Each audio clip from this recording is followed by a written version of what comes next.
lights down. Hand over my crown. Hand over my heart. I do this for my town. I do this for my crowd. So turn me up real loud. My time, my time. None of you people can tell me to stop. Hello everybody, welcome to this week's episode of MGR Unplugged. We have a lot of tech news going on today, and we want to get started right away. David, how are you today? I'm great, All as right. always. How are you? I am doing fantastic. It's been a great week. Mid-month, October, Amazon Prime Day is over. Couldn't be more excited. I didn't buy anything this year. Did you buy anything? No, I didn't. It's amazing because none of the things that I usually put on my wish list and kind of sometimes wait for Prime Day Oh, to actually, see. I bought one thing. A book. A book. But I actually forgot it was Prime Day, and I bought a book. And then I think you told me, yeah, it's Prime Day. And I was like, oh, that's right. Okay. Did you, would you care to share the title of the book, or is it too confidential? If it's rated R or something. What book did I don't. buy? You're buying a lot of philosophy lately. Stoics and things like Who that. did I buy? Calvino? Oh, no, it was, it's called A Mathematician's Apology. The Mathematician's Apology? Yeah. What is he apologizing about? I don't remember exactly. All the math it we got learned has been wrong. recommended, and I said, it was like 150 pages. So my rule is, It's a pamphlet? if a book gets recommended and it's less than 200 pages, I'll just automatically buy it. Because then I'm like, all right, it's a quick read. I can plow through it. All right. That's a good rule of thumb. Yeah, that's a strange title. I don't think mathematicians apologize very frequently. Other than the people taking I have tests no and idea stuff. what it's about. It just, I was like, all right, I'll buy it. All right, good deal, buddy. I'll give my official review in a week or two. Okay, good. I didn't buy anything, unfortunately, or maybe fortunately, I don't know. I had a bunch of things, like I said, on my wish list. And when I went to review my wish list, hoping to see things like, this thing was added at X price and now is super discounted. None of them were discounted. So I said, F it. And I said, fuck it. Okay. Either way, I didn't buy anything and it's fine. But apparently, let's just start with Amazon, actually. Apparently, Amazon Prime Day went better than expected. You and I were talking last week, I think, about Amazon Prime Day being delayed, and we didn't know if it was going to do well. They kind of squeezed it in there just to make it happen. It normally happens in July, and it has good results. Obviously, there's no final numbers yet because it just finished yesterday, but there's some indication that, I have things that I will add to the show notes, but JP Morgan and some other companies and tech companies have eMarketer too. They said that they expect revenues in about $9.9 billion for Amazon Prime. But what was last year's? In July. Well, this is actually about 43% over. Really? Yeah, that's a lot. Yeah, I think a lot of that is probably just because e-commerce itself has grown a lot this year. It could be, yeah. And I think the other factor that we also did comment last week or did discuss is that a lot of people maybe, you have Prime Day in July and then you have obviously Black Friday and the holiday season. And I think, Prime Day maybe is 40% above what it was Prime Day 2019.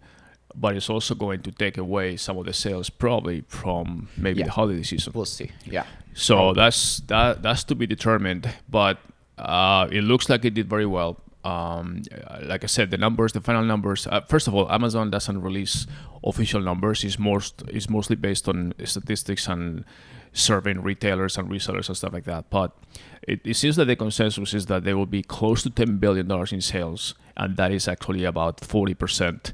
JP Morgan estimates about 42% over last year. eMarketer says about 43%. So either way, it's a significant chunk above the sales from last year. So and then obviously, even though Prime Day is for Prime members, what we don't know is how many more members or how many more people became Prime members as a result of Prime Day to take advantage of the offers. We do know that the big ticket items were the traditional ones like 4K TVs, and I think there were some Nintendos and Xboxes or something. Or It's always the same stuff. Yeah, It's like usually headphones, speakers, TVs, gaming. there was stuff. actually a good deal on. Didn't we see a good deal on iPhone, on AirPods or something?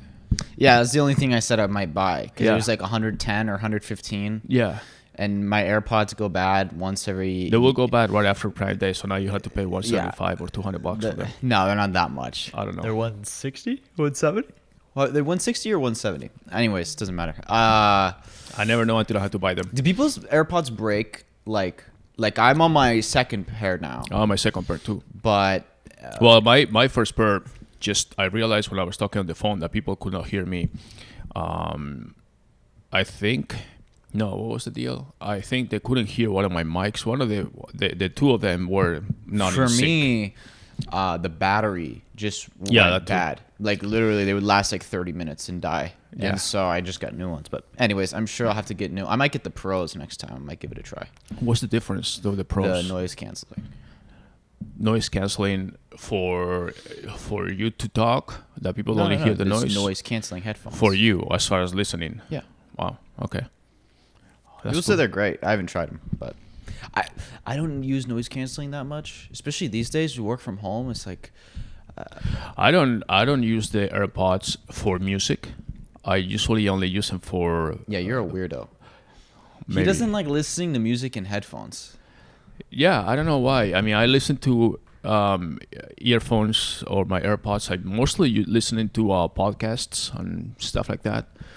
For music, I like in my car I to just think the AirPods are great for music. I think they're really good. I mean, I'm sure they're great for everything. I just when it comes to music, for some reason, I prefer more of a special surrounding, not like just in my ear, you know. So when I'm flying, yeah, I use my noise canceling Bose, and then I just kind of use music or something. But normally, I only listen to music like if I'm driving or something, and then I crank up the stereo in the car, or in the house sometimes in the living room, whatever. But when I'm listening with the AirPods, it's usually like multitasking stuff, and I usually just have like podcast or something that is not music, you know, mostly voice. And so, I mean, the noise cancelling for me is not really that critical for the AirPods, but I would be interested in the noise cancelling if I think they already have it, like when you're in a noisy environment on the call, that it filters out the noise from your voice, so people hear you. I think it already does that. Yeah, they already do that. I mean, people never complain saying, "Oh, I hear a lot of noise" or something. No, it's really good actually. Yeah. Okay. Good. All right. So, anyways, aside from that, any other updates on Amazon or anything? Not really. It looks like resellers were happy. They always have this what they call the halo effect, I think they call it, which is the resellers versus the non-resellers, or basically There's the sellers and the vendors. the vendors, right? So they say that Amazon Prime, obviously, because it drives a lot of traffic, ends up bringing a lot of extra revenues also for vendors that are not specifically resellers. So either way, Amazon always wins, and they collected $10 billion in sales in 48 hours. That's a big chunk of change for them. And who knows about potential new memberships, how many of those will become steady versus people that do a trial just for the Amazon Prime and then they quit, you know, or they cancel it. So, all right. So the other big announcement for this week was the Apple iPhone 12, which to me was very underwhelming. I think these announcements are becoming less and less of an event, to be honest. I mean, before it was like, well, back in the days when Steve Jobs was going on stage and all that stuff, it was like a big deal. And now it looks like they're trying to do a lot of pump up circumstances, but really when it comes to the actual announcement, it's like people are not so excited. So new iPhone lineup. When I was watching it, I was wondering, I was like, man, I can't imagine how much preparation and how many man hours goes into making this event. All to announce the phone that it's like, okay, it's fine, you know. Okay. I know. It's just. I mean, I'm a big Apple fan for technology, innovation, the iPhone. I've never been a Mac user, or for me, as far as work, I've never been a Mac user. I mean, I always use PCs or different kinds of PC type tools. But for phone and devices and all that stuff, I do like the Apple ecosystem, if you will. But I have to admit that lately it's been disappointing. I don't know if it's the Tim Cook era or if it's not, or whatever. It's just the iPhone 12 specifically doesn't seem to me like a big incentive to change. I mean, you have an 11, right? Yeah, I have the 11 Pro. And I have the 10. I For never me to actually upgrade upgraded. to the only reason I upgraded was because I had a 10, and then for like 2.5 years or whatever, and basically it just started going bad. Like there was like a part of the screen that was like malfunctioning for some reason, and then the battery was getting bad. So basically, I just upgraded. But that was the only reason. It wasn't because of the features. It was just because my old phone. That was just recently, about 2-3 months ago or something? Yeah, it was a few months ago. Okay, and then aside from the malfunction of the other phone, are you extremely more satisfied or something with the new one? I mean, as far as Not saying, really. oh, I mean, the only thing I like about it, I mean, the camera's better. It definitely because the 10 doesn't have the night mode. right. And then this one has the zoom lens and the wide lens stuff, and that's cool. But I mean, I know, but if you find, but it wasn't enough to get me to up. Like I only bought it because my old one went bad. Basically, that's the only reason I bought it. If the old one hadn't gone bad, I wouldn't have upgraded. You know, and so for me, I'm gonna keep this one until it goes bad. Basically, or unless there's some major leap, because the 12 from this one. I mean, okay, camera's a little better. But it's not much better anymore. The screen's a little better. The only thing with the 12, and we'll get that into that in a second, is obviously the 5G part. Yeah, and we're going to discuss that in a little bit. But the main thing is that, I mean, the iPhones are becoming pretty pricey. I mean, compared to... Well, actually, they're cheaper now. I mean, the pricing... They're $1,100. You want a model... If you want the top one. But the other ones... are like, what's the entry price? They start as, I mean, they have the 12 Pro, the 12, and then they have the Mini, and there's another one. Let me check it out real quick. Like, okay, I have the Pro. Honestly, I don't do enough like photography and videos and stuff to warrant the Pro. Exactly, that's my point. So if I were to like, I already have the Pro with whatever, I don't care. But if I were to get another one, I might not even get the Pro. I could probably just get the other one, the regular. For how much was it? 800 or 600 or something? I forget. Well, the Pro Max, which is the big size, that one starts at 1100. Yeah, that's the top of the line. But what's the other one, which is the normal Pro, starts at 1000. Okay. And the Mini, which is basically not the Mini. Wasn't there just a regular 12? There's a 12 and a 12 Mini. There's a 12, a normal 12. What's the normal 12? And that one starts at 800. Yeah, see, I would probably get that one if I had to get one, just because I don't need the camera stuff. That's really the big difference, and I don't use the camera stuff. It's cool, right? But like, I don't care that much, honestly. I'm not a professional photographer. I mean, it gets to a point where plus we have real cameras, so if I need to do something that's like more high quality, it's like we have real cameras. So maybe it's because we have real cameras that I don't care that much about the phone camera. But I guess if you don't have a real camera. But if you use the camera, I mean, if you find a phone or you get a phone just to have a better camera, I mean, I understand when cameras were pretty shitty on iPhones or on phones in general, on smartphones, that they started improving. Right now, that we're at a point where the line of improvement has flattened, basically. I mean, you can get this extra zoom lens and digital zooms and analog zooms and all that. But at the end of the day, biggest upgrade to me, you don't use you use the phone. The biggest upgrade to me was the night mode. That was the one where for the camera, yeah. Yeah, a significant jump. When I started using the night mode on this, it was great. That was the biggest jump. And now, of course, they said the night mode is even better on the new one, blah, blah, blah. That was the biggest jump. But I already have night mode. It works pretty well. Maybe it's better on the new one, but that's not enough to get me to go spend $1,000 to buy a new phone. No, definitely not. Yeah, I still think that they are kind of pricey. I mean, they start at $800. That includes actually a $50 discount from your carrier. Yeah, but now it doesn't come with a charger. Yeah, that's the point. That's crazy. That's the thing that I saw in the announcement that I was so disappointed. And actually, it's not just me. I listened to other tech and non-tech investment personalities, and they were the same way. They were saying, okay, so now Apple gives a spin where they say it's for the environment. Yeah, I'm gonna be honest with you. I don't think anybody gives a fuck. They say, give me my fucking charger. So especially when they charge. I mean, their accessories are not cheap. No, first of all, let's say that you buy the middle one, the Pro, not the Max, not the 12, and the Pro. So you're paying $1,000, okay? Plus sales taxes and all that shit.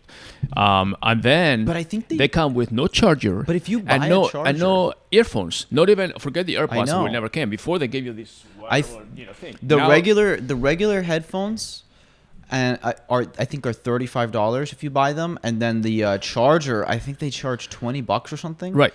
So you have to spend another $50 just for basic shit. Yes, On and, top of the and they $1,000 you use the already Lightning spent. adapter too, which still everybody was trying to convert Apple to the micro USB and all that. So it's more standardized with everything, with computers and everything. No, they have the Lightning adapter, which now makes you have a bunch of little connectors and adapters when you are converting or tracking your iPhone to any other connection that is And not the other thing iPhone. is the stupid wireless charging. Wireless charging is great if it's actually wireless. Yeah. But if I have to have my phone on a pad and I can't move it, Yeah. why not?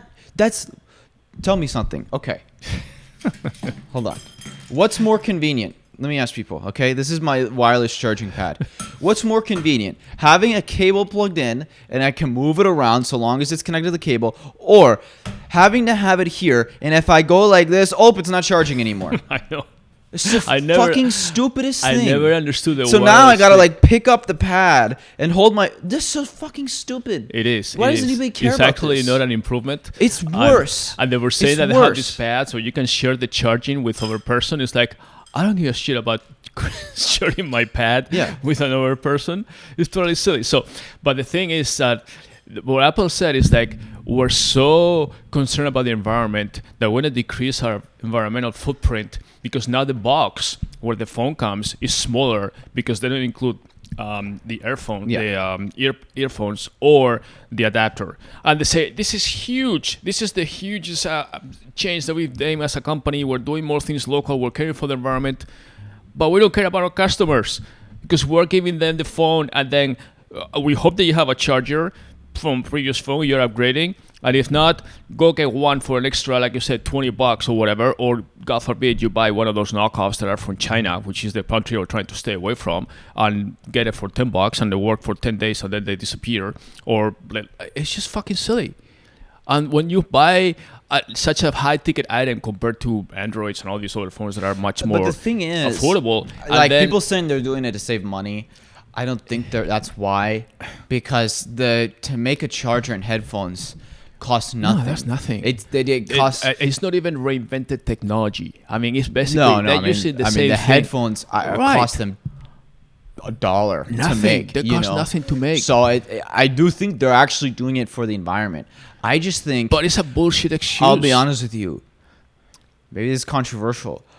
I think people care way less about the environment than they say. Than they say. I think everybody Yeah. cares about the environment until it inconveniences them. Right. Like Yeah, everybody cares about the environment, but we see the trash collectors Right, and the like, recycle bins people- that are like, oh, it doesn't matter. They throw everything. People care about the environment, but then they still buy fast fashion, which is one of the biggest polluters. People still drive gasoline cars. All right. I think people care less about the environment than they Plus, say. I mean, if you want to care about the environment, don't make these fancy boxes for your iPhones, okay? It's like a box within a box with a plastic little mold thing with the phone, very cute design. That's Steve Jobs' era. He was a fantastic designer, and now we care for the environment.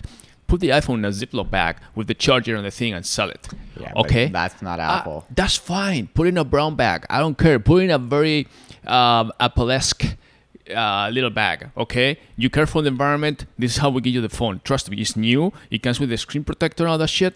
But we saved a ton of money with the box. But don't nickel and dime me and chip me in the forgetting my charger. Sometimes I actually get an iPhone. I'm looking forward to having a new set of headphones. I like the new charger because their charging cables go bad. Yeah, And exactly. I always, when I get a new one, I know. have a fresh charging It's the same cable. thing with the earphones. I mean, even the wired ones that I use the wired ones usually for the computer because I connect them there, and it's better than the wireless. And but they go bad. You yank the cord; they're very fragile. All that shit, and then now they don't give you that, and you're paying $1,000. It's silly. So in that sense, I wasn't happy. On the good side, they have better cameras, like you said. They have LiDAR, which is kind of like a step towards in the future maybe AR and some of those technologies. So they're starting to equip their phones with tech that will be more utilized in the future. Well, the big thing was that you talk about the innovation, Right. They were supposed to come out. From what I saw, from what I heard earlier this year, they were going to come out with their AR glasses this year. That this event was going to be the new iPhone, but also their first edition AR glasses. But that because of COVID, They basically delayed it to next year. If that's true, if they actually come with AR glasses, the rumor was they were going to be $600, which I think is a pretty fair price. Now, it wasn't clear if you still needed an iPhone or if they were standalone, but that would be the major innovation. That would be the next leap. So I have a question for you because I really don't know. What is the functionality of those I have no idea. AR glasses? I No idea. All of the rumor was that they're coming with them, but I don't know what the functionality is. Referential or reference that I have for those type of AR glasses are the ones that Google came up with. Yeah, but that's I don't know, 2-3 years ago. Right, exactly. They were No, clunky. more than that was like maybe 4 or Google 5. Glass. No, Yeah. I don't probably know. 6, 7. Okay, yeah, years it ago. was definitely a while ago. They came for a while. They were expensive. They were kind of like very techy. No, I mean there's other. I mean, and they didn't make it. The- So AR is so.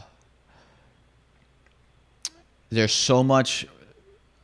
I don't want to say fraud, but bullshitting. misinformation. Or Like Magic Leap, the startup that raised over $1 billion. They've released nothing. They had one thing that they released that was like a dev kit that sucked and didn't do anything. And they've been in development for like 6 years. They haven't come with anything. Their CEO left. I mean, I don't know what's going on with Magic Leap. Google Glass obviously shut down. Microsoft has their own HoloLens, but that looks like it's only for enterprise. And they're very expensive. But isn't that more in the VR category or HoloLens? No, is also HoloLens is AR, but I don't. It's very everything is very opaque in AR. Like basically, similar to VR in the idea that I think people thought it was going to come a lot sooner than it actually is going to. Like even the first AR glasses, I was going to release them. I don't think they're going to be that good. I mean, I don't know. I don't know, but I would guess they're probably gonna be pretty limited in what they can do. Like in the same way that like the original iPhone didn't even have an app store or anything, and it was really limited. I think the original glasses are gonna be like that. Now that doesn't mean that the iPhone or eyeglass, whatever the fuck they call it, 5 years from now won't be great. But I think the first one probably won't be that great. But to me, I mean, I kind of, and I don't know, I haven't read much about it, but I see the AR as when they came with the Apple Watch, basically. That in the beginning it was tethered to your phone, obviously wirelessly tethered to your phone, but you couldn't use the watch without having your phone on you. And there was an extension on your phone. Oh yeah, I think AR. The ultimate step is that you don't need a phone.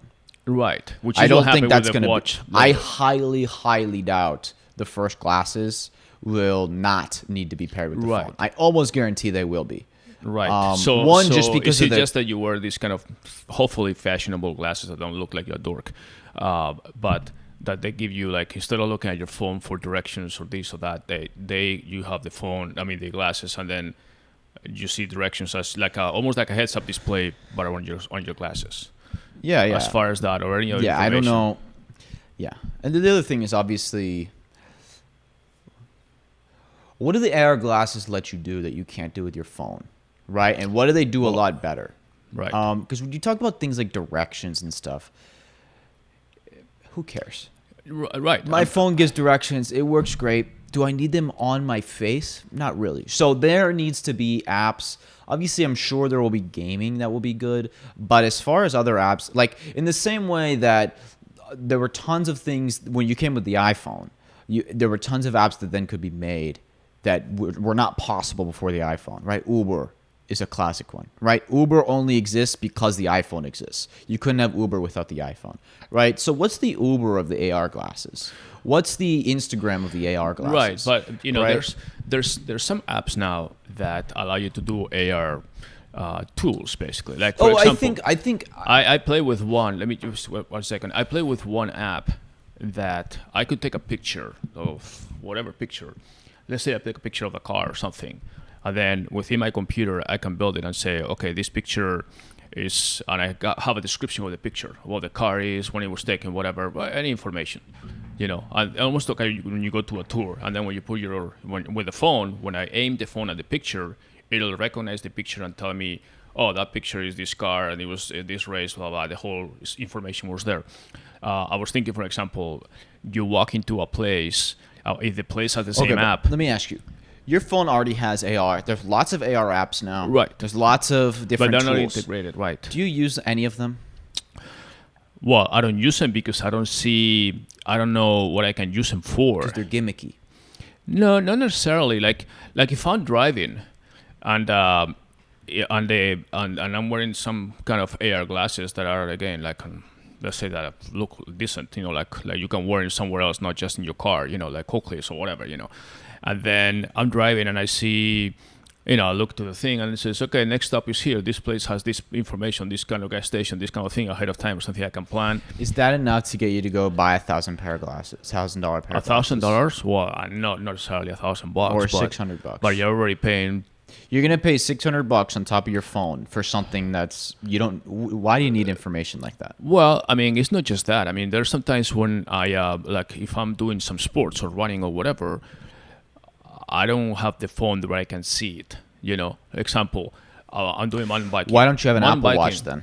Because the Apple Watch does No, that. it's the same thing. I need to if I'm on biking, basically, I try to put the phone on my handlebar or whatever, and I try multiple mounts, and they always break at the end with vibrations, and then the phone falls off, and it's even worse. So now I just say, fuck it. I don't even look at the GPS or the route or whatever. I just put my phone in my pocket, wireless phone, headphones, and then I just have music, whatever, and I bike.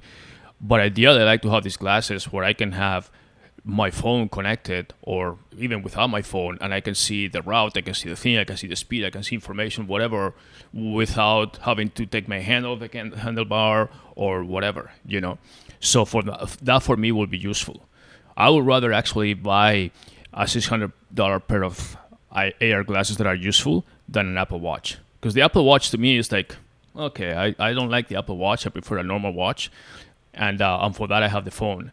Now the glasses allow me to not have the phone and then just use my glasses and basically be hands-free, which is... Yeah, but what if you need the phone? Well, if I need the phone, I need the phone. Right, but what if you can't? The glasses have to be tethered to the phone.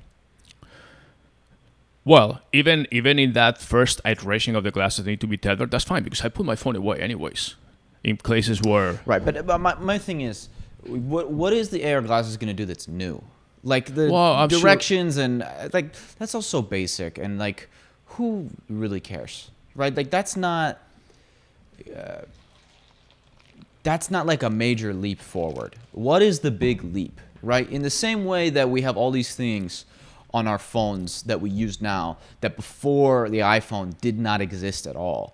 Like I said, what is the Uber? What is the Instagram? What are these apps that did not exist at all and are now part of people's day-to-day lives going to be for AR? That's the question. Because that's what's going to make... Ultimately, the apps make the device, right? The hardware is just a tool to make unique apps, not the other way around. And so what are the unique applications that the hardware in AR is going to allow that are much better or aren't even possible on a phone? That's the question. And I don't think we have an answer. Well, let me yet. give you I can't answer that. Let me give you a much more futuristic...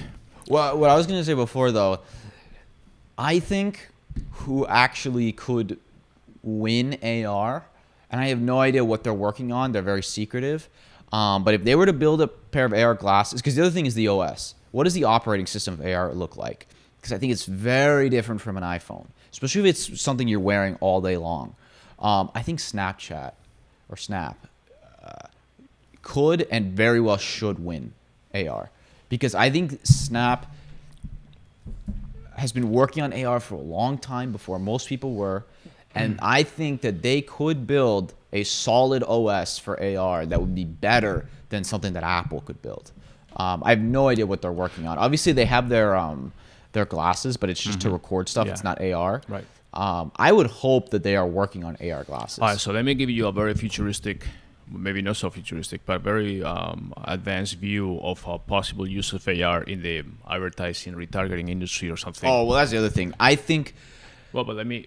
I'm a marketer. I'm an advertiser. I will tell you one thing. If there's pop-up ads on my fucking glasses, I will throw those things in the pop-up garbage. ads, but you can be driving or walking or whatever with your AR glasses, and you have like bus stops with posters or something, city buses with banners, billboards as you're driving, any kind of traditional advertising that is static now, it could be dynamic. Yeah. So let's say you're walking around with your glasses, and then you basically see information. It could be ads, or it could be information that refers to you because it's connected, and it's basically recognizing you, just like retargeting recognizes you, and then you're Yeah. gonna see stuff that is for you. So you and I could be in the same car looking at the same billboard, and it's an electronic billboard that is connected to our glasses.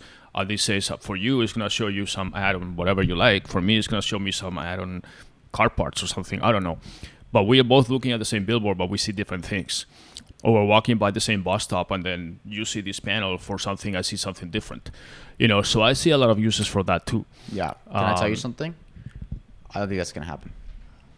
Because I think advertisers would love for that. I don't think users want that. And I think that's you're gonna see a banner. You're gonna see a billboard anyways. I don't care. I don't. Think, I mean, you're driving now, seeing billboards that are static. And yeah, but I think the idea that the AR glasses are gonna have like all these ads, no way. No, not the AR, where you're looking at a billboard. Sure, but you're I looking don't at think things so. that are already there. Because first of all, if Apple would never do that, okay? Apple would never do that, and I think anybody who wants to compete with Apple, what's the difference? I mean, you're seeing an ad anyways. I mean, if I'm because driving it doesn't. in Phoenix, First of all, and I see this first of all, accident lawyers billboard that I don't give a fuck about, but I see something that is more interesting. First of all, it doesn't stop there. If you think the ads will stop at physical, you're wrong. They're definitely, marketers would love nothing more than to just pop ads in your face all day long, okay? But I'm telling you, But it's not in the glasses. I'm telling you, I think technology is moving in the opposite direction. I think technology is moving much more. I think there's going to be a counter reaction to where, especially, I mean, one thing is social media, like where everything is today. I think it's moving in the other direction. I think my one argument against AR glasses, because I used to be a full 100% believer, is that I think people are going to not want them because people are already addicted to their phones enough. Now you're going to have this thing on your fucking face all day. And there's already so many mental health issues that come from phones. Now you're going to put the phone on your face. No, I don't think the phone is coming in your face. I think actually AR glasses will become popular. Remember when the AirPods came out? I think and everybody was kind of looking around to see who's wearing the AirPods. I think AR works great if it's almost like digital minimalism. But if it's going to be like pop-up ads everywhere, I think we're going to throw them in the garbage. It's not pop-ups. It's just basically you're driving now, seeing ads everywhere. You drive down the freeway, you see 10 billboards for different things that are totally unrelated to what you want. They're just hoping that maybe you have an accident and you see these lawyers. I'm gonna call them up. Yeah, I think you're naive. I think if you don't think that in the same way everybody tries to build a million ad platforms now, and I mean look at the web right now. Yes, but you have also. Why do people use ad blockers so much? Well, yeah, exactly. Because ads are fucking everywhere. Go to any website. You're barraged with autoplay video ads. I mean, imagine you're wearing your AR glasses, but now instead of a static billboard, and you have your AirPods in, right? Because that's the ideal vision, right? You have your AirPods and your glasses, and all of a sudden, you get fucking autoplay video from a goddamn billboard. You can set your user parameters and all that stuff. I mean, right now, I mean. I think the edge of privacy is kind of reaching a limit where, I mean, there's also a lot of, privacy concerns right now from major legislations and countries too that are banning all that stuff. So hold on. It's not a privacy issue.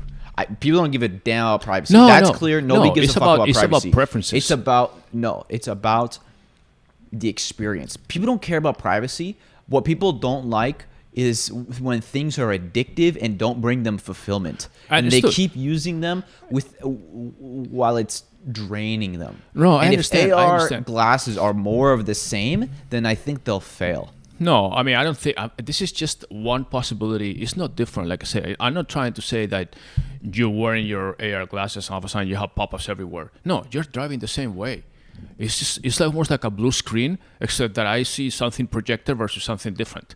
Okay, so I have my glasses and I'm driving and I see something that I'm interested, I can even put my preferences, and I see, it's no different that you go to Twitter, and if Twitter is telling you, hey, what kind of things are you interested in investing in sports and this and that, and they show you more tweets about that stuff, for you potentially to follow those people, but you make that choice. You can say none of those. So if I'm interested in some things, then I'm going to see billboards as I drive that are more for investment firms or auto racing things or whatever that are more sports or whatever that I like. If I'm a woman and I like something that is more, women's sports or whatever, I'm going to see something, but I think it's more targeted advertising, because right now advertisers put a billboard on, they just kind of doing something. So I don't see a problem with that, because I don't see it in the pop-up. I'm seeing the same billboard that I can look away. But if I'm there, it could be there. But let me give you another use. Let's say that we have all these contact tracing apps and all that stuff. Let's say you have your AR glasses and it says that guy had COVID. That's a terrible idea. I know. I mean, all these things seriously. are terrible. Because then why stop there? Let's just start putting what did this person tweet this morning? Let's put that above their head. No, you could go in a lot contact of tracing places. is basically what it is. It's contact tracing apps, which are basically being used now in many places. You're gonna start putting, if you tested positive for a STD, they're gonna start listing all the STDs above your head. All your sexual partners. They're gonna say this person has fucking syphilis, right? And you go to a party and everybody's like, "Oh, that guy has syphilis. Stay away from." That's terrible. Absolutely not. I don't know. You Like I said, if all these things you're saying are because you're a marketer, okay? These are horrible ideas, okay? I want AR glasses. If you tell me that there's the $600 AR glasses and they're filled with ads, or the $1,000 and there's no ads, I'll pay the $1,000. I don't want the fucking ads. And I bet you most people would do that. That's fine. You can do that. It's the same thing. You can have Spotify free or pay a You're subscription. thinking about it from the angle of how can I make money from AR? Of course. No, that's the wrong way to look at it. You need to look at As it a from user, what makes people want to wear these. As a user, I don't like to be exposed to all that stuff. But as a marketer, I'm trying to see how I can make money. But marketers ruin the world and ruin everything, okay? If And I'm so traveling... my point is... Hey, if I'm but marketers don't make products. Marketers ruin products. That's how it always works. No, but... and my point is, what makes people want to wear the goddamn glasses in the first place? What makes somebody say, I'm going to go pay $1,000 for this pair of glasses in the same way they pay $1,000 for the phone? Well, I'll tell you what. Okay, let's just bring it seriously. And there's some glasses that cannot do that right now, but I would definitely wear some kind of glasses that allow me to do things that the phone already does, like you said, but I don't need to be looking at my phone, because that is a distraction. I cannot look at my phone when I'm driving. That's number one. You shouldn't, at least. I cannot look at my phone when I'm doing... How many things do you need to do when you're driving? Well, a few things. I mean, like what? Like if when I'm driving and I don't know where I'm going, which men never admit. But let me just ask me a question. Let me answer it. Okay. So if I'm driving and I'm trying to find the best way to get here, I have my phone and a little thing over here, and I'm looking at the route, and it gives me 3 options, and I cannot zoom in or whatever. I don't want to be that looking down at the phone, as useful as it is. I want to be able to kind of have some kind of route and says, okay, you can go this way through the coast. I totally understand. That is like a basic thing. It's the same thing. First of all, directions in the phone are good, okay? I glance down, I look back. Okay, well, totally that's you. fine. But why do you think cars have heads-up displays and Sure. airplanes and all that stuff? Jet fighters have heads-up displays because they don't want the pilots to be looking down at the instrument For panel. fuck's sake, you're not flying a jet fighter. You're driving to fucking I drive very fast, dude. CVS, I okay? drive freaking Jesus fast. Christ. It's the That's same like thing. the most unimaginative basic shit. I'm saying, what can you do with AR that you can't do with the phone? Okay, I can look up a front without looking down at my phone, basically. So you're asking me, like I said, if I'm on biking or doing any type of extreme sport that I don't need to have one hand on my freaking phone, I can be jumping, parachuting, whatever, and I have my glasses that are giving me all the information that I need. Lots of parachuting, huh? Okay, whatever, go-kart driving, race car driving, or mountain biking, whatever sport, where I can have these glasses, goggles, whatever, that are giving me all the information I need without having to have one hand on my phone and the other hand looking up and down or whatever. I mean, that's very useful for me. So that's one thing that I would love to have. Now, of course, you never mountain bike or do anything extreme other than watching How TV. much information do you need when you're mountain biking? Oh, a lot. I need to know elevation changes. I mean, everything. Seriously, everything. Okay. I mean, it's not like at least you're But right in a we're park. talking about a mass product, okay? This isn't for mountain bikers, okay? Well, I mean, a mass product for people that need extra information. Your grandma may not be looking at the air glasses or whatever, but if you live out, or maybe I don't know. I mean, Let me ask you this. Forget about sports and driving, okay? What are the use cases? everything. I mean, I can be walking down the street, and I can be, searching for a Starbucks or something, and I say, "Where's the closest Starbucks?" And it gives me blah, blah, blah, blah, 3 blocks to the right, blah blah blah. It's right there. I mean, I can see it. Can't you do that on your phone? Yeah, I can do it on my phone, but I need to take the phone out of my pocket, do it, blah blah blah. And if I'm basically, it's the same thing that we had before. Could you do it before with a paper map? Yeah, that was my paper GPS. I could do the same thing. Why do you need a phone? It's the same thing. I mean, if you basically say, can you do it with your phone? Yeah, everything that we're doing with the phone, we could do it without the phone. Civilization survived 20 centuries without an iPhone, okay? And we were able to look at a freaking paper map and find our way all the way around the world because we were looking at streets on a paper map that was printed maybe 20 years ago, and that street no longer exists, So, I mean, we were able to do everything. The phone just made it easier. So the goggles and the watch and all these things, it's just basically another way to do it easier, Okay. less friction. I have an Apple Watch. I stopped wearing it. You know why? Because I didn't really use it that much. It's like, okay, whatever. Basically, Okay. other than for working out, that was it. It's all I Okay, needed well, for it. In my day-to-day life, it actually pissed me off more than anything. I hated getting notifications on it because I already get enough notifications on my phone. I didn't need more on my Okay, watch. but you used so to I started be- turning it all off. You used to And be then- a health freak. And no, you were but I'm basically- saying, yeah, but like I said, besides the working out, the only thing that I liked it for was the fitness stuff. But besides the fitness stuff, it didn't do anything for me. There were no Okay, apps on it well- that I liked. There was nothing, Okay, right? but And my that's- point is, that's you. Other people rave by their watches. Other people like the Oura Ring or the Fitbits. Or right, whatever. hold on, fitness. Like I said, the fitness part is great. But besides the fitness, the watch didn't do anything for me. Seriously. Well, you wanted If you take out the fitness part, forget about fitness, non-fitness, it was like the text message thing sucks. I'm not gonna reply on my watch. It No, sucks. but you were able to listen to music, podcasts, whatever, when you were going running No, without taking your phone with you. No, it didn't even work. Okay, well, it didn't work well. That's probably a technology issue, but not a functionality issue. I mean, Half the time it didn't even work. So I brought my phone with me anyways. I mean, it really.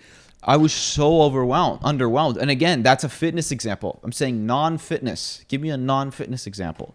I can find. It's like useless, honestly. I can find many non-fitness examples. I mean, I'm giving you my hobbies. Why okay? don't you have an Apple Watch? Because I don't like the Apple Watch. I mean, I love watches. I collect watches. And I don't like the Apple Watch as a watch per se. So I have my phone and I have my Fitbit. And I like to wear watches that are actually watches, not a fucking electronic little thing on my wrist that look like shit. So I don't like the fashion of that. Now, plus, if I wear an Apple Watch, it'll last 2 days with me because this thing is like a freaking brick.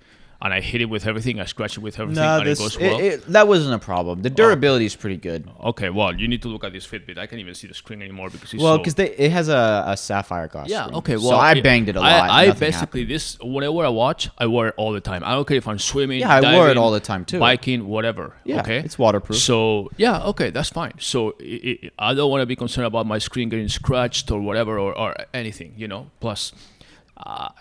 to me, that's not like I said, I already said before that if I were to pick an Apple Watch which is basically the same thing, I need to take my hand off and look at the watch or whatever versus having something on my glasses. My point I'll do is, that anytime. It's not that there aren't things that you can do with AR that might be a little more convenient than using your phone. So is it a little more convenient to have a heads-up display instead of having to look at your phone? Maybe it's a little better. But that's not the major innovation. Well, that's that not would where the be- leaps are made. I'm saying, where are the leaps? I'm saying, what can you not do at all with the phone that you can do with the glasses? That's the question. And until that happens, then it's not going to take off. I mean, there's a lot and of- the reason the watch hasn't taken off, and I know it's sold well and I know it makes money, but not everybody has an Apple Watch. It's not even close to the amount of people that have phones. And the reason is, but if you remember years ago when they started, they said everybody who has a phone is going to have an Apple Watch or some type of That was smartwatch. BS, yeah. Yeah, but it's BS now, but that's what they said back then. Why? Because, it's cool, but a lot of it is it's just unnecessary, basically. Unless you have money and you want to spend extra or you're a health freak or something. But even for health, there's actually better tools. Like I probably am going to get a Whoop or something because I actually think it's better. It has more features than the Apple Watch does as far as the health goes. So it's not the best for health, and it's definitely doesn't do a lot of the other smartwatch features.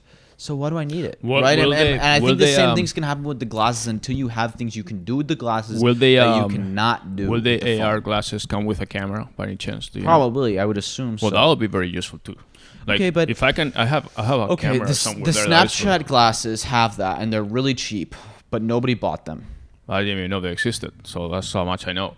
But if the AR The glasses, Snapchat glasses, you didn't know about them? They've been around for I mean, years. I heard them, but I don't know what they do. I know you need to use Snapchat to use the glasses, so that They basically have a camera there, and so you can record anytime, and it's just Right. on your face. Well, I have basically. a set of camera glasses, whatever, but they're pretty shitty and they don't record very good quality stuff. So, but that's all they do. So it's just sunglasses with the camera, and they're so uncomfortable too. But if I wear glasses that they have a camera, and I don't have to be with the phone like this, and I can say I cannot record this whatever I'm doing.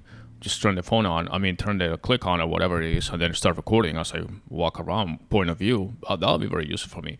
Now, that's not an AR function. That's basically a camera with a lens, which already exists. But I mean, I can see a lot of applications that are not necessarily health related. I can be downloading an app that is, I don't know, doctor, mechanic, whatever, and I can be looking down my engine, and the glasses are telling me that's the carburetor, that's this, that. That's what the HoloLens does. Microsoft. Okay, well then, They're focused on automotive and doctors. I medical. believe. Okay, exactly. So I can be doing the So stuff. for enterprise, yeah, I think for enterprise there's actually more use cases. Yeah, I think for consumer, we're still a ways away. And I'm saying all this because I think AR can be great, but I'm asking the hard questions that I don't think most people are asking. It's the same thing with VR. People have been talking about VR for fucking years. Still nobody has VR. Well, VR is different because it's more. VR is more of a one I know, but experience. I mean, you're totally enclosed. But people have being been in your talking own- about VR for so many Yes, years. and it exists. And still, nobody really uses it. I mean, other than some fringe people, 99% of people do not use VR at all. Yeah, it's not expanded as it should, and there's issues with motion sickness and all that stuff. Beyond gaming, there haven't really been any use cases for it. Yeah. All right. Well, another feature from the iPhone, which we're gonna jump to the next topic too, is the fact that the iPhone 12 comes with what they call more true 5G capabilities, and that's one thing that to me is the only attractive part of the iPhone 12.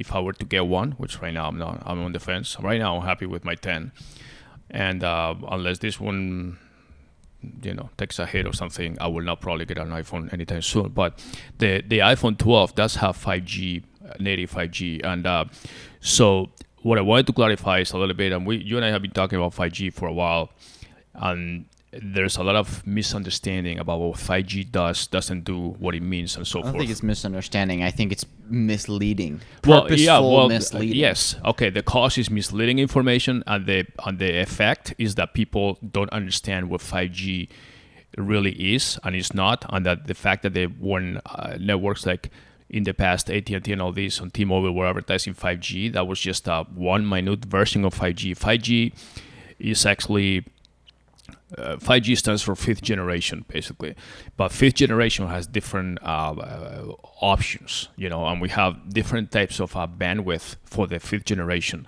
and not all of them are the 5G that we were promised. We were promised 5G is going to be 100 times faster than 4G, gigabit, blah blah, all that stuff, faster than cable and all that, and yeah, potentially it could be, but in reality it's not. And the 5G that we had so far was basically what they call the low band 5G, which is maybe 1.5, 1.8 times faster. Barely noticeable if you are normally doing navigation. I mean, you are downloading movies on your phone or something, it might go a little faster, but you need to be exactly in the proper 5G. That's the one that we have so far. Now, the iPhone 12 has the ability to have what is called the ultra-wide 5G, which is the millimeter wave, which is the fastest. That one is really fast. It could be 1 gigabit or even faster. However, that's very limited, as we know, because the higher the speed on the millimeter band or the ultra wide band requires you to be very close to the antennas, basically. So that's very limited to. And for there to be no interference. Yes, and also it has a very low range. That's why it requires you to be very close to and the. If there's anything in the way Right, between you and obstacles. it doesn't work either. Exactly. So it has the capability which the earphones didn't. So even if you had another phone that was before well, it this doesn't one, matter because we're not going to get that.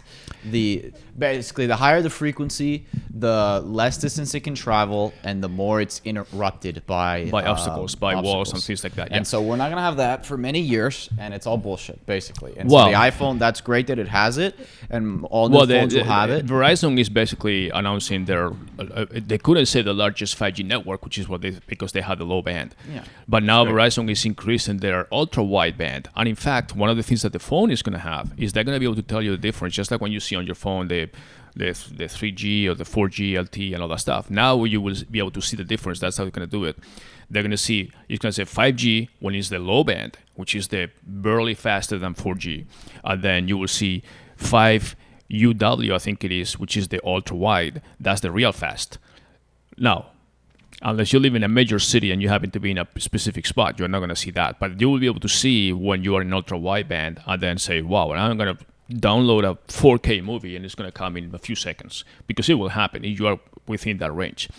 Again, like you said, that's going to be, the range is very spotty. Like, I don't know, like you go downtown, let's say Phoenix, maybe you go by the convention center where there's a lot of business people or whatever.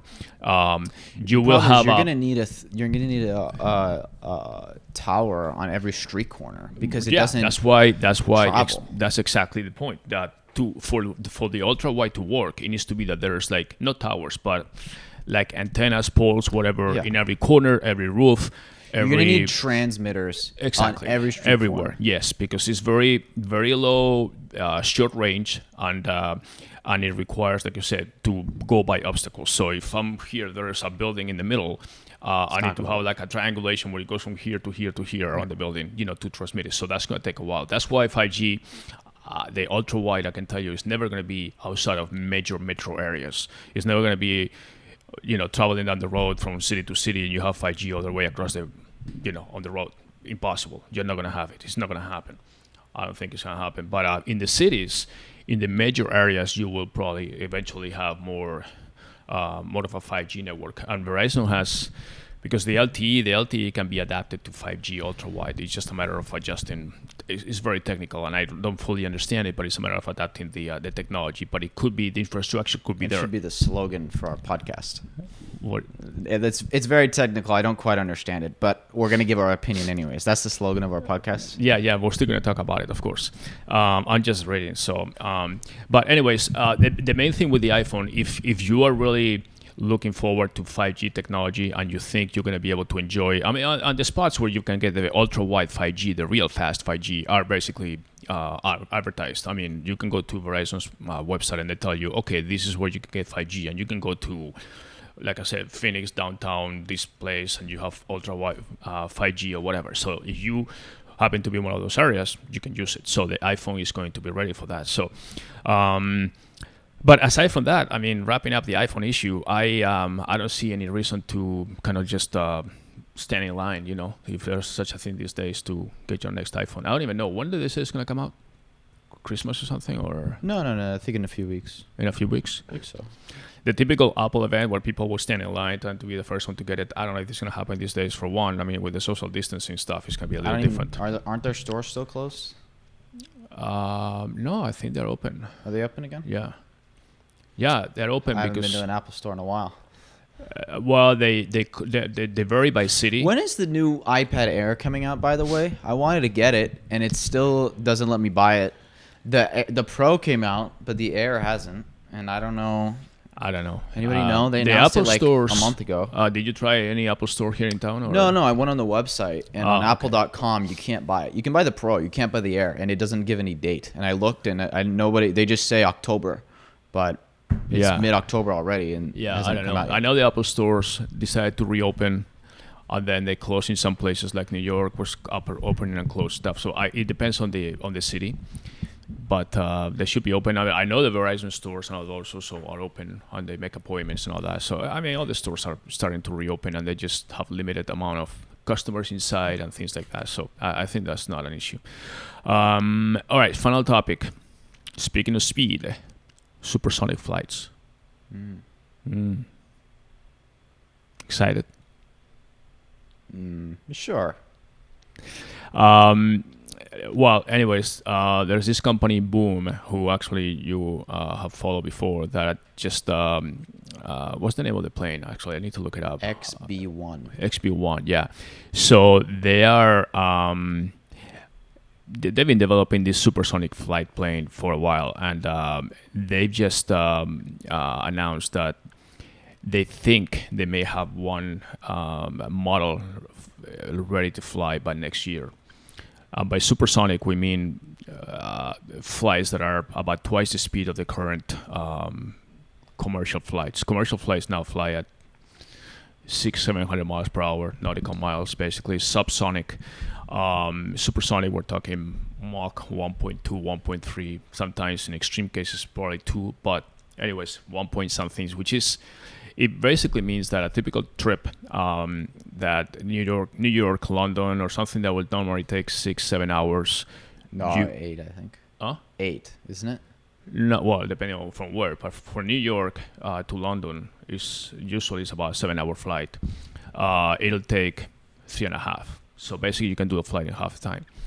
So, anyways, that's the company that looks to be closer to fruition or completion of their flight or reality, as far as Yeah, they have a real plane. they have a real plane. They Exactly. built a real plane. And they did it for less than 200 million, which is quite the accomplishment. They designed and built a real plane for less than 200 million, which, I mean, to put it in perspective, Boeing and Airbus and all these companies spend billions to build to design their planes. So they built a real plane for less than 200 million. Awesome.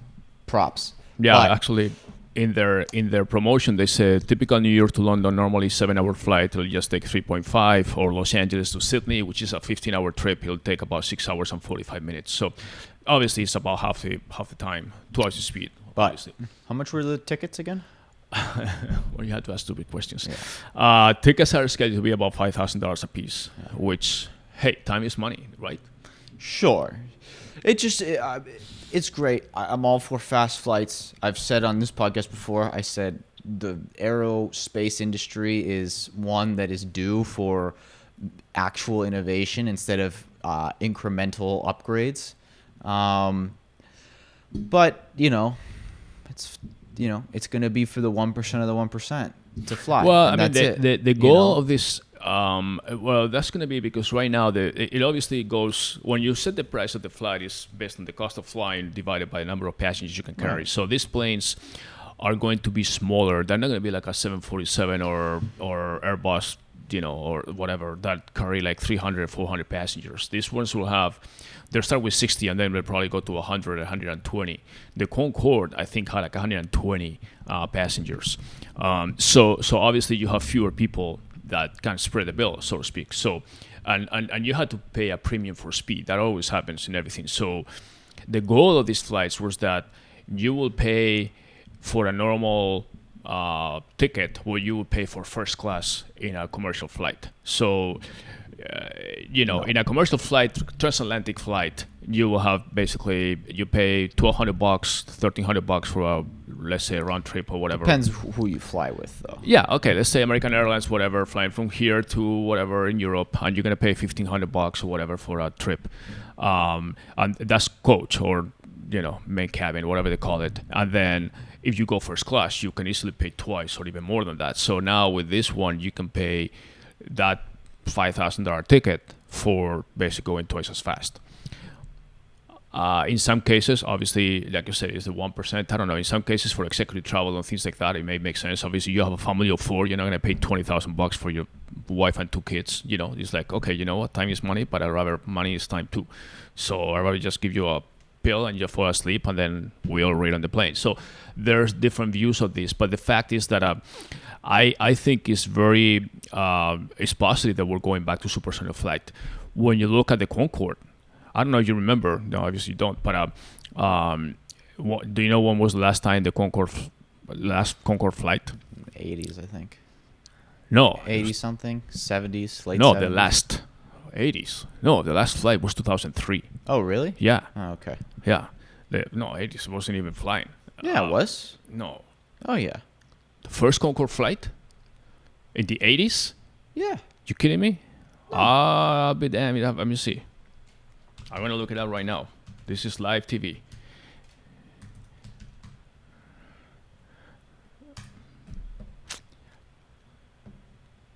Yeah, it was actually sooner. It was 69. I told you. That was I knew in actually- the 70s and 80s they were flying. Yeah. That was the peak. Yeah, I mean, I thought it was more by like the 90s, it was already falling off. I thought it was. Well, that's why you have a poster in your room. Yeah, I know my Concorde shit. Okay, well, do you know you didn't know what was the last flight? So it was. I Actually, didn't know it was 2003. I mean, I didn't know the last flight. I knew by the 90s it was ending. It was going ending, downhill. and anyways, the last flight was in Because I don't know 2003. who's the airline. Because I remember in the It was- beginning it was British Airways and Air France it and was American always- Airlines. But then No, American Air. It was always British Airways and Air France. That was it. didn't American Airlines? No, I thought it was they did at a one point. European consortium between British Airways and Air But France, then which I think at at the some time, point, British Airways just said it wasn't economic. well, and they it stopped. wasn't. Well, what happened? Do you know how many crashes they had? Yeah, they had a few, but No, they had one. They had one crash. they had one real crash with people, but they had tests. Well, I'm not sure about testing, crashes. but passengers crashed. They had one in 2000, taken off of Paris Airport, Charles de Gaulle, or CDG that they call it. Taken off the airplane, the Concorde took off, and then apparently the result was that they hit some part from another plane, from a Continental plane that dropped some part or something. And then when it took off, hit the tire hit the fuel tank or something, and the Concorde just went completely in flames, taking off, which is when it's full of fuel. And it crashed right away, killing everybody, and 4 people were in a nearby hotel, and the crew, basically everybody died, and there was a big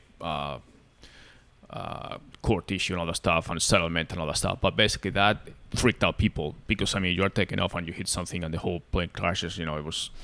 So, anyways, that was in 2000, and then by then it was just not being economically or cost effective to fly. It was too expensive. Flights were half empty, typical thing. And then they decided to just put it away. And so, anyways, that was the last time we had a supersonic flight. But I mean, I thought it was pretty cool, the fact that you can fly. I remember the posters, Paris, New York, 3 hours and 45 minutes, whatever. No, it was faster. It was faster than that. An hour and a half. No. New York to London, an hour and a half. Are you sure? Yeah, I have the poster. Yeah. Well, posters can be fake. No. All right, it's a well, real that's poster. damn fast. Yeah, they were going Mach. The top speed was 1,354 miles per hour. No, I think it was faster. That's than that. basically Wikipedia. You can doubt the Wikipedia. I don't know. I think they were going faster. No, that's basically... I think they went over Mach 2. No, Mach 2 is Mach faster. 2 is like, what, 1500? It's 2 times the speed of sound. So... 1500. But it could go, but I'm not sure if it did. Well, the other thing, speaking of, there's a sonic boom every time you go beyond the speed of sound. So the U.S., when the Concorde started flying, put a ban on having supersonic or sonic booms above the U.S. territory.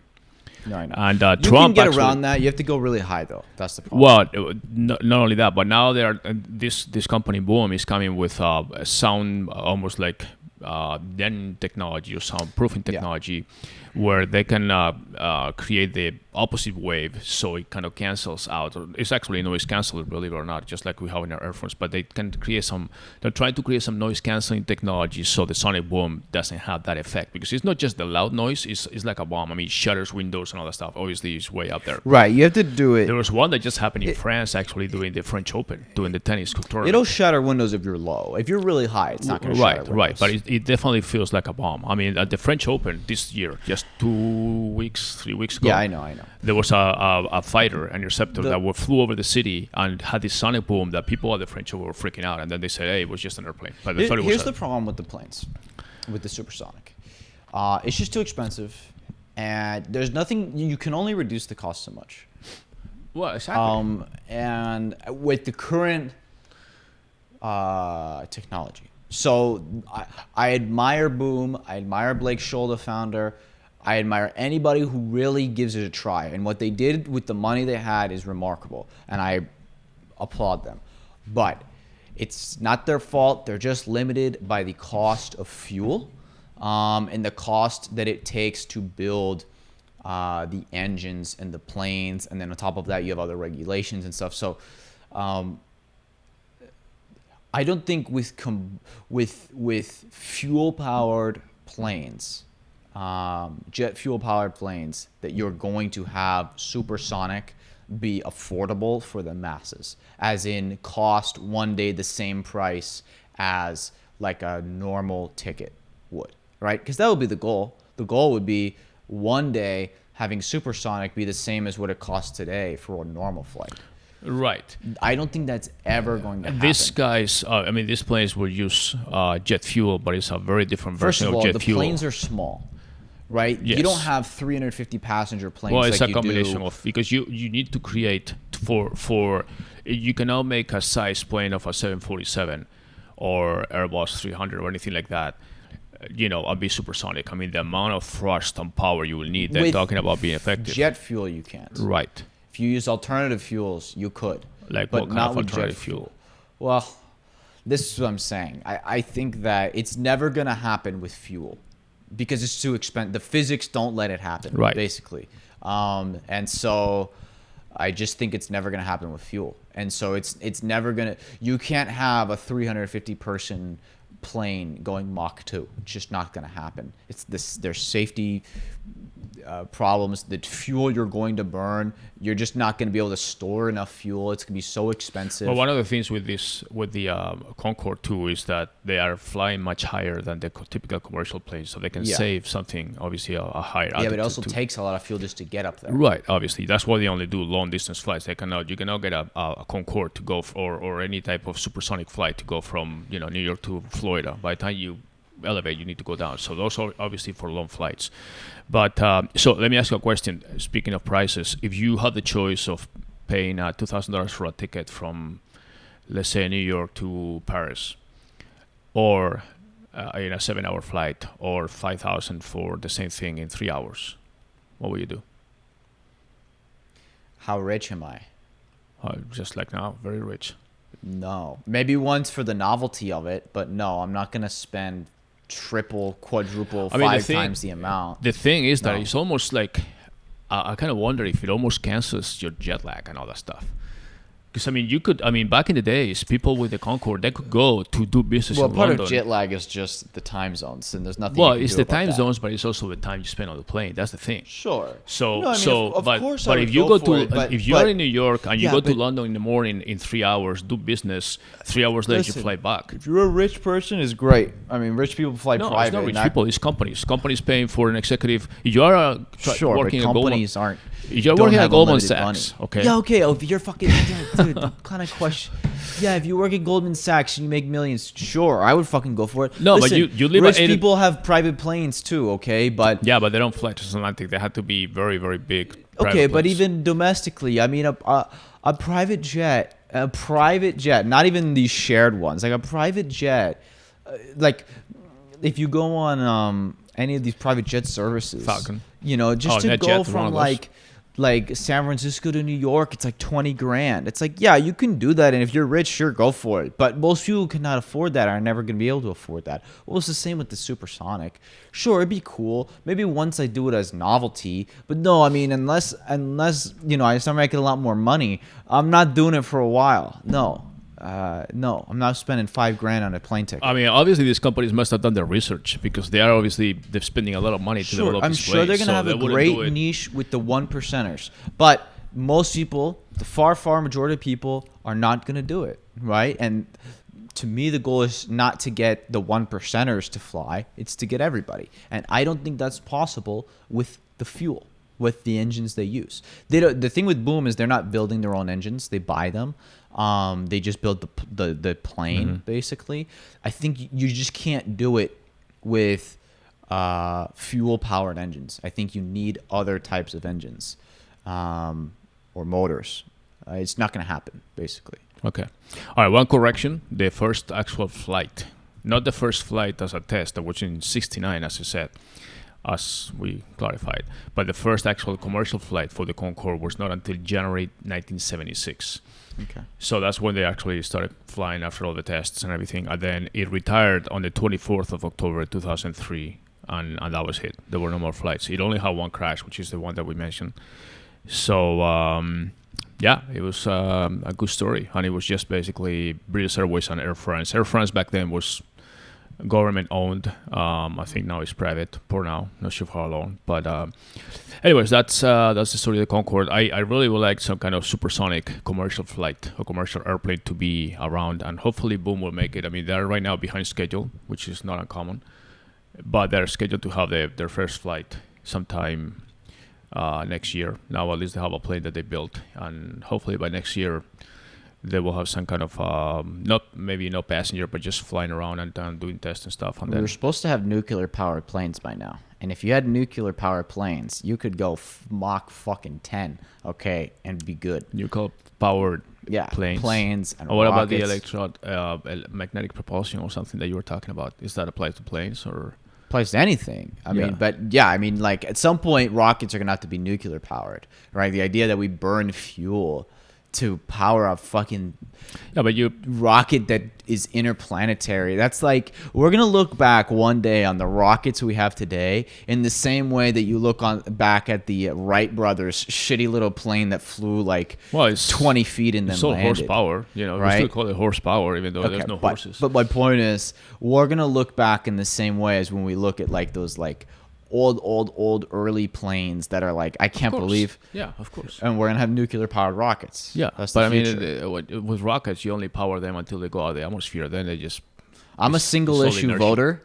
Okay, if you tell me that you're gonna fund nuclear research, I'll vote for you. Okay, but nobody talks about that. So. All right. Well, I was trying to get away from this podcast from talking elections and voting and all that stuff, and you're just gonna bank there at the end. So, all right. Anything else, David, for today?